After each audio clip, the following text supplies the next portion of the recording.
Good morning and welcome to the 131st Learn with Lorna. My name is Lorna Steele-McGinn. I'm the Community Engagement Officer with the Highland Archive Service. The Highland Archive Service has 4 archive centres looking after historic documents for the north of Scotland, and those centres are based in Inverness, in Fort William, in Portree and in Wick. This series is brought to you by High Life Highland at no cost to the viewer. High Life Highland is a charity registered in Scotland. There's no payment or subscription required to take part in this series of events, but if you're able to donate towards our work, then thank you so much for doing so. It enables us to carry on the really wide range of work that we do. Welcome to the first Learn with Lorna of 2023. It's extraordinary to think that this is the 3rd year that I've been doing this series, because of course, as you'll know if you've been long-term watchers, I started with 14 episodes for parents who were homeschooling. And the fact that we're now 131 episodes in and 3 years down the line is quite extraordinary. So perhaps this is the year that we can organise that face-to-face meetup that's been requested from Australia. This episode is pre-recorded because I am on annual leave, and I hope you are all having a really lovely Christmas and New Year break as well. We're looking throughout January at the theme of living memory across our social media pages. Those are the collections and the documents that we hold that record people and places in our recent past, things that people remember. And whenever we look at this kind of subject across Facebook and elsewhere, we always have a really great response, because people share their memories, they share stories about companies that used to exist or people they used to know who are represented in our collections. But from the point of view of Learn with Lorna, it brings an extra responsibility for me, I always find, talking about somebody that people remember, because there's so many associated feelings with that.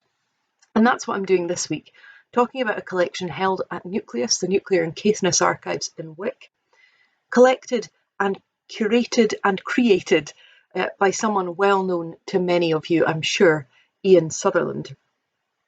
I've based this talk on the blog about this collection, which was created by the Nucleus team and keeping the same structure that they did. So it's really based on that blog. So if you want to read about it in your own time in more detail, the same stories that I'm telling, you can see them on the Nucleus website and the Stories from the Archives blog. Ian was a prolific local historian. He was born and bred in Wick in Caithness, where he lived all his life until his death in 2020 at the age of 83. This collection was deposited by Ian himself, and we're grateful for it, as we are grateful to all those who choose to deposit collections with us.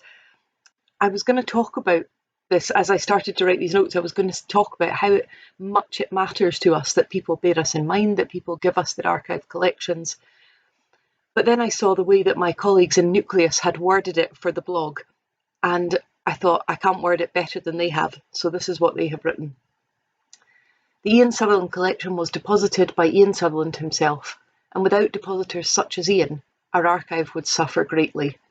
Without generous donations, the historic record would remain less complete, with fewer perspectives and fewer opportunities for inclusive representation.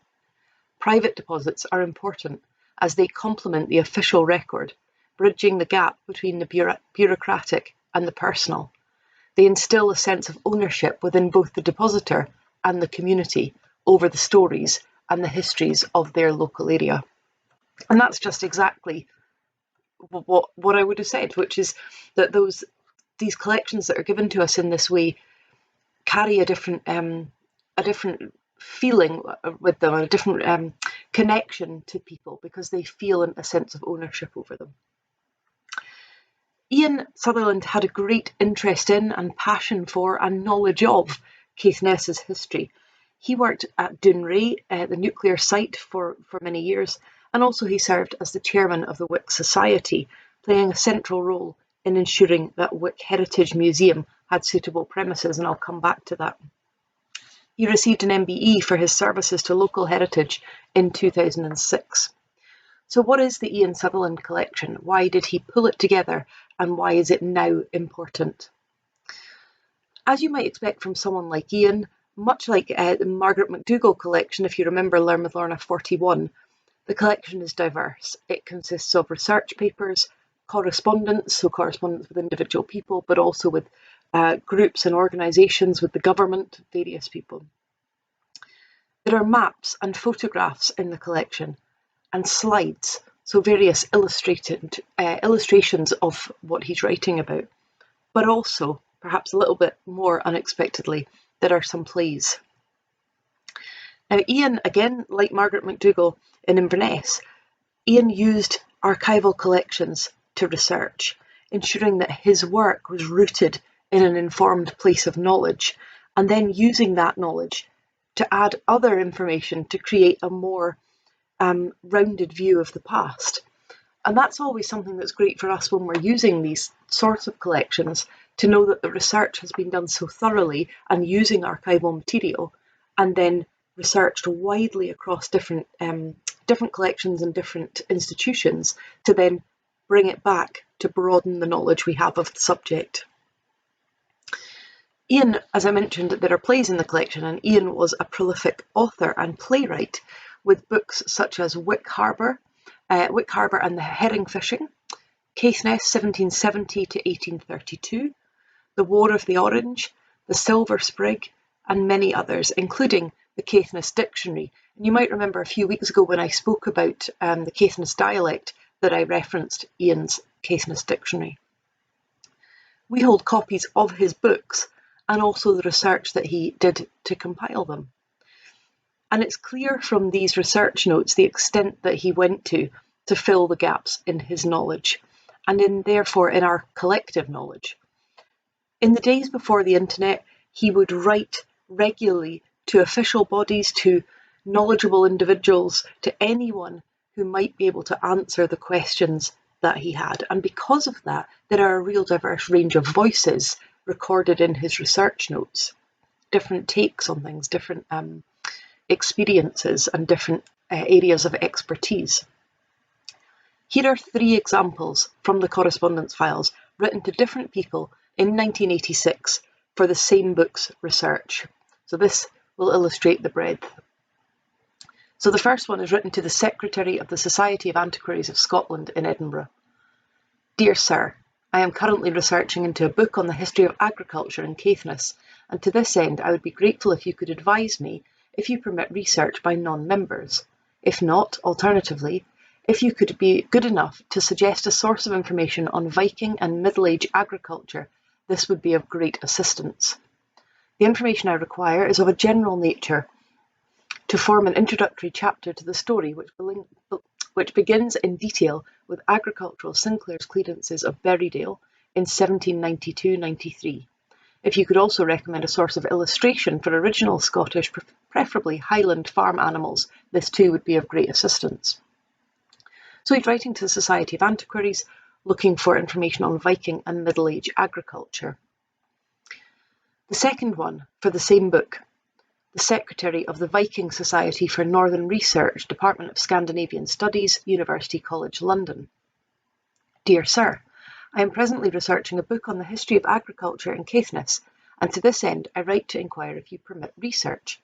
If not, it would be of considerable assistance if you could recommend good sources of information on Viking and Middle Age agriculture.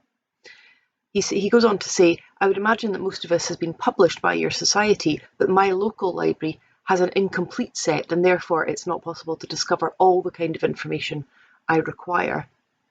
I would like to create the background against which the agricultural revolution took place from the earliest possible times, but it seems that very little is known about Stone Age agriculture in Caithness.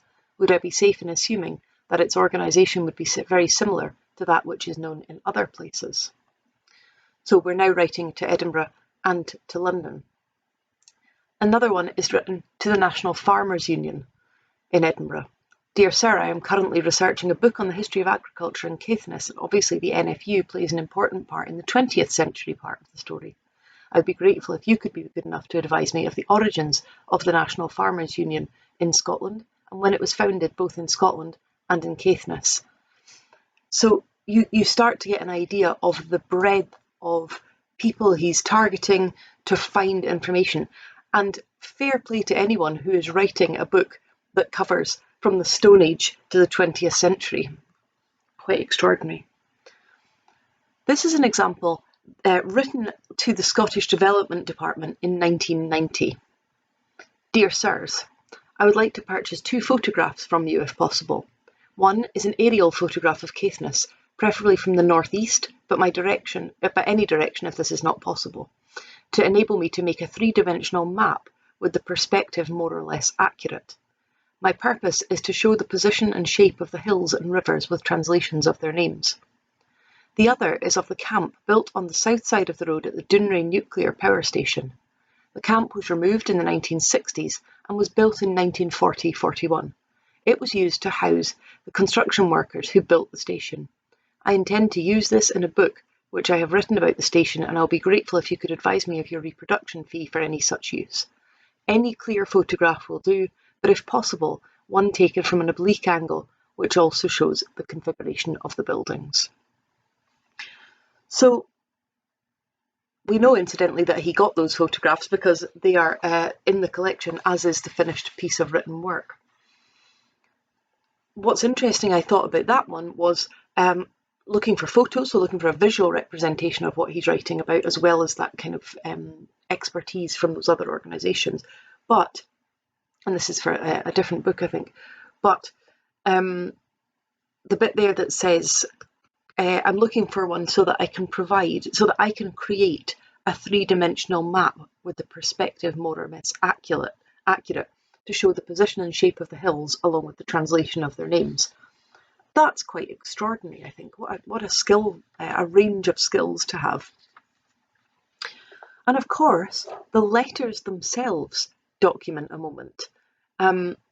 Something that probably people don't think about when they're writing, but some of the organisations and the people that he corresponded with no longer exist, but they exist as a reference in these numerous letters. So we get references to departments, to institutions that have changed name or merged, and so they're documenting a moment in time just because they have an address on them. What's particularly nice about this collection is that we see the progress of Ian's research. So we see the research notes that are revealing gaps in the story he's trying to tell about Dunray or Caithness wildlife or farming practices, whatever it might be. Then we see the correspondence where he's writing to people trying to fill those gaps, learning from others' knowledge. And then the longhand drafts of his writing with the crossings out and insertions and changes. And finally, the finished printed copies. So you can really feel his research process in action and the way that we now benefit from that amount of research that was done. So Ian was a writer, I've mentioned there, those finished published books, and I will share some of his writing with you. But he was also a very keen listener. So as well as writing and absorbing information, he was a very keen listener. He was someone who believed that everyone could bring their own story and their own experience to the table, and that merited being heard and used to broaden the archival record. And you'll know, I'm sure, if you've listened to me for 3 years, that's something I absolutely agree with, that everybody's voice brings something and brings something new, and we can broaden our archival collections. You know, I've spoken recently about the Syrian project I've been involved in, recording oral histories, the LGBT project.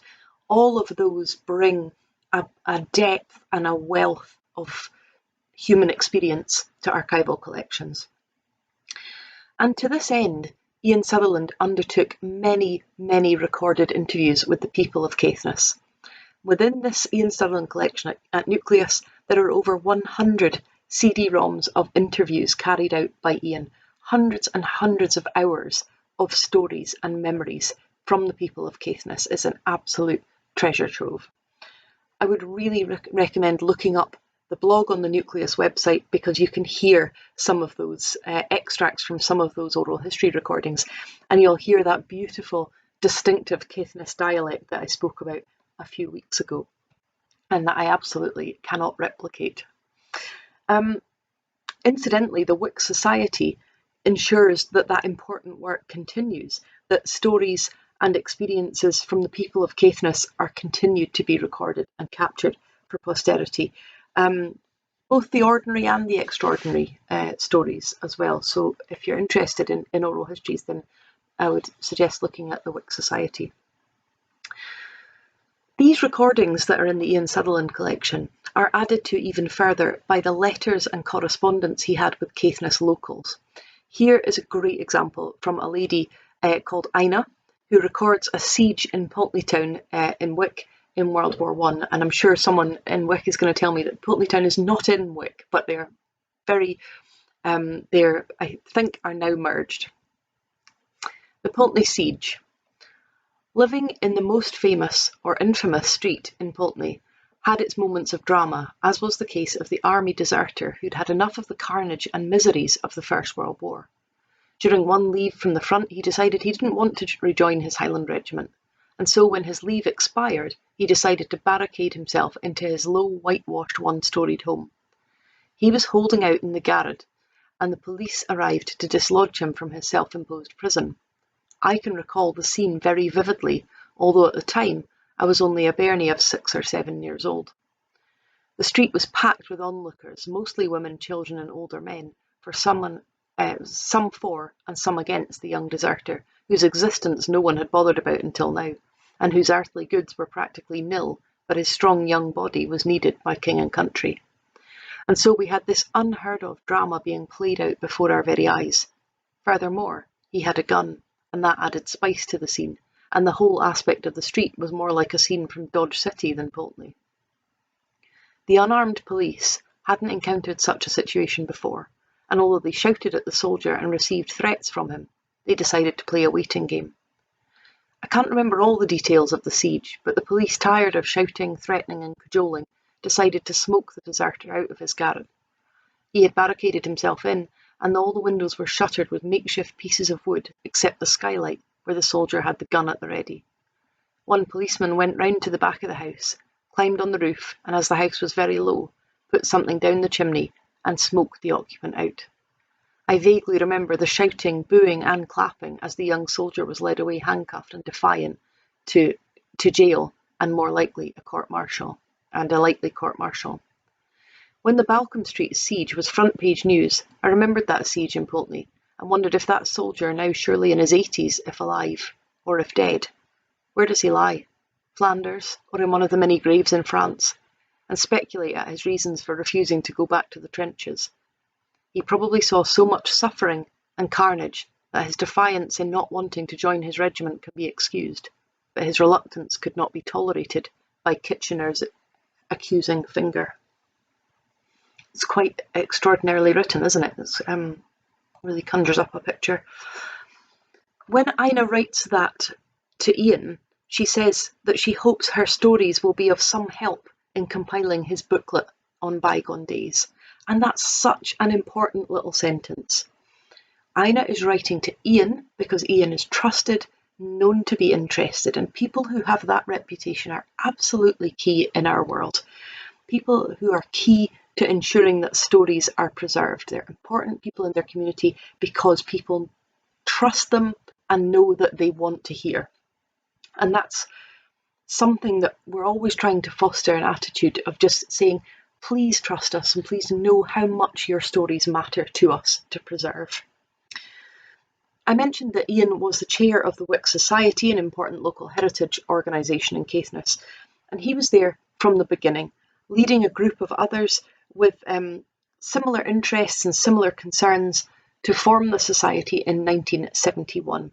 And as I said, he was instrumental in finding and securing premises for the museum in 1980, and it's still there today. In their role at the Wick Society, Ian and the other members discussed and researched a wide range of subjects of local importance, and there are notes in the collection about this and about what was discussed, including a document from around about 1990 about Caithness, tourism in Caithness, and the part that the Society can play in any future that it may have. And this subject reveals not only an awareness of the appeal and the beauty of the county of Caithness to visitors, but also the current lack of infrastructure with which to cope with that increased demand. And the North Coast 500, I'm sure many of you will agree if you're in the Highlands, has highlighted both those things in recent years. Yes, the absolute beauty and appeal of the area, but also the need for infrastructure to cope with increased demand. This is how Ian's paper on the subject of Caithness tourism concludes. Tourism is not the be-all and end-all for the future of Caithness, far from it, but it does present the opportunity for us to show the kind of initiative which, with a few noble exceptions, has rarely been seen in Caithness for 4 generations. It will not solve many problems or create all that many jobs, but if we start modestly and work our way from one modest objective successfully to another little more ambitious, we may show the way by example. Nothing succeeds or is imitated more than success, and we may be able to breathe a little life into other areas. I seriously believe that everything I've mentioned can be achieved, and I will play my part to the full in as much of it as I can. So an awareness of the fact that we need to start small, that tourism won't answer all the problems, but it might help, and that there's definitely a place for tourism in Caithness. He goes on to say, a start has to be made, and soon. With this in mind, I wonder exactly how many of the members of the tourist organisations have actually visited the places which they are recommending to their visitors. How many have been down Wallago Steps, seen the view from Bendory, seen the Orkneys from Dunnet Head, been up Rysgill Burn, or in the Langwell nurseries? I have, and in 100 places as well which they have never heard of. As a start, I am prepared to, over 4 Sundays before the season starts, give them a guided tour of the main attractions. The organisation could easily hire a bus for a day, arrange meals with their own members, thus generating a little off-season business. Have a day off at the same time and test out a few of the systems and perhaps get a few new ideas. The response to this invitation will be the measure of the seriousness of the intent. Nobody owes Caithness any kind of living. It has to be fought for and won on service and cost. Which I just think is quite a striking observation about tourism. I read out a letter that earlier in the programme that Ian wrote to the Scottish Development Department looking for aerial photos for use in the creation of maps. And cartography was another real passion and skill of his, and the collection contains some lovely hand-drawn maps of rivers, of islands, of coastlines. And what's really striking about them is they're all really different in style. You would think that you would see a pattern of a hand on them, but they're all quite different and quite distinct. And again, you can see some of these on the blog if you want to have a look. But they're all useful in helping Ian illustrate his point when he's writing or giving lectures, which he did regularly. And the collection includes evidence of Ian travelling around Scotland, delivering talks and lectures, and sharing the stories that he had uncovered in the course of his research. So just some examples of references. He's speaking to the Institution of Electrical Engineers, the University of Aberdeen, the Crofters Commission, the Orkney Science Festival, where he offered to speak, he offered to speak on the process of assembling a manual lighthouse, because he said that he has practical experience of assembling a manual lighthouse. And again, in the blog, you can see some great images which illustrate that. In addition to speaking about fact and heritage, he also gave readings and performances of his creative works. So, for instance, he was asked to give a reading of Barley Bree at the Traverse Theatre in Edinburgh in 1993. But he didn't only look backwards and write. He also got hands-on with protecting the present day for the future, which again is something I have spoken about a lot. And from the early 1970s, Ian and some friends teamed up with a local lady, Etta Yule, to preserve the Wallago Steps and Harbour. And if you haven't looked at them, please do Google them. It's the most extraordinary, beautiful staircase built into the rock. And Ian recorded the story of the steps, the harbour and their restoration in his book, Wallago and its Steps, A Unique Harbour. And again, it's accompanied by beautiful sketches. When Ian died in 2020, he left a huge legacy in writing, a legacy in oral history recordings, a legacy in photos. We have thousands of his photos. A legacy in physical buildings and sites like the Wick Museum. And perhaps most importantly, he left a huge legacy in people's hearts and minds. And whenever we speak about Ian Sutherland, people's stories flood in.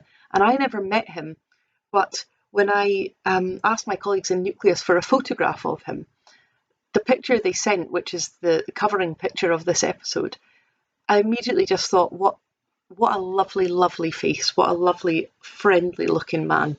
And people always comment on him when we talk about him. And the collection reveals that his knowledge and his passion for sharing that knowledge has been truly appreciated, as this letter shows. This is a letter written to him in 1994. Dear Mr. Sutherland, I expect that you received the postcard I sent you after leaving Wick in August, and also my letter of 29th September.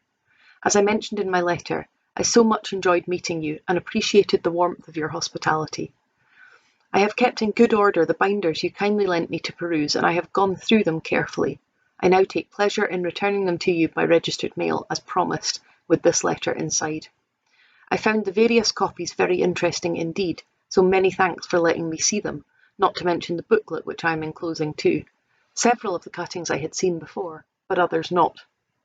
I was delighted to hear that your book on farming and crofting etc. of Caithness is going well, and I shall look forward to buying a copy when it is published. It is obviously a labour of love, and I am certain it will be a great joy to read and will contribute much to the knowledge of the county and the north generally. I bought a copy of your work from herring to seine fishing net fishing, while in Wick, and have much enjoyed it. Unfortunately, I did not know anything about it until you mentioned it in your first letter. You did kindly say that I could keep the 2 binders for 3 months, so I hope I haven't exceeded your generous time limit by returning them now. I would have sent them back earlier, but I've been tied up with other things for some weeks. However, please accept my apologies if they are late being sent back. I thought you would like to know some of the reactions after reading your files and your book, so I have taken the liberty of jotting down some notes and also enclosing a few photocopies, some of which might appeal to you. There's no point in my enclosing a lot of copies from the ensign since you already know them. However, my notes do take account of the fact that there are a few sources you may not know about, so maybe you could have a happy hour or two here if you are minded to order some books, say, from the local library. My notes are actually a mixture of notes and queries, since I seem to have asked you quite a lot myself. If you were kind enough when you have the time to help me with a few of my queries, I should be extremely grateful. Naturally, I would be delighted to refer to your generous assistance in my book when it appears. In fact, I'll be doing that anyway. My own research is going well, but it's a long job. If your new book is nearly finished, as I think you said it was, perhaps you can afford to relax a little now. I'll look forward to hearing from you when you have time to write, and may I say again, how rewarding I found your books on fishing. I only hope I can write so rewardingly when my turn comes. Finally, I hope that you and Mrs. Sutherland are keeping well. So, an indication there of the breadth of material that Ian has written about that has been useful, but also that connection between people sharing knowledge and sharing places to look. These are important figures in our communities and absolutely vital for our archives, and we're very grateful that the Ian Sutherland Collection has come to us. I hope you've enjoyed hearing a little bit about Ian. If you knew him, please do share your memories on these Facebook pages. Although this is pre-recorded, my colleagues and I will pick up those. Thank you for joining me. I hope you can join me next week when I'll be looking at another extraordinary individual, but for totally different reasons, Sir Tommy Macpherson, one of our most decorated soldiers who went by the nickname given to him by the enemy of the Kilted Killer. So I hope you can join me next week for that. Reminder that this series is brought to you by High Life Highland at no cost to the viewer. High Life Highland is a charity registered in Scotland, and there's no payment or subscription required to take part in this series of events. But if you're able to donate towards our work, then we very much appreciate it. Thank you.